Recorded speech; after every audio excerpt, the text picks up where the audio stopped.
Hi hello నమస్తే, బాగున్నారా? ఈరోజు తెలుగు నుంచి స్పోకెన్ ఇంగ్లీష్ నేర్చుకుంటున్నాం. డాష్ డాష్ డాష్ అప్పటి నుంచే ఎవర్ సిన్స్ అన్న సందర్భాన్ని ఉపయోగించి నేర్చుకుంటున్నాం. ఇక్కడ ఉన్నది రాసుకోండి నోట్స్. ఓకే, ఎవర్ సిన్స్ అంటే అప్పటి నుంచే అని అర్థం.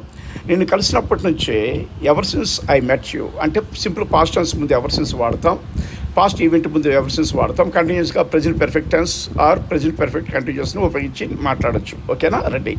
నిన్ను కలిసినప్పటి నుంచే నా జీవితం పూర్తిగా మారిపోయింది. Ever since I met you my life has changed completely. నా చిన్నప్పటి నుంచే నేను సంగీతాన్ని ప్రేమించాను. I have loved music ever since my childhood. ఆ రోజు నుంచి అతను ప్రతి క్షణము జాగ్రత్తగా ఉన్నాడు. Ever since that day he has been careful. ఆ కష్టకాలం నుంచే మేము దేవునిపై నమ్మకం ఉంచాము. We have trusted on God ever since that difficult time. రక్షణ పొందినప్పటి నుంచే అతను సంతోషంగా ఉన్నాడు. He has been happy ever since he got saved. Like కొట్టండి.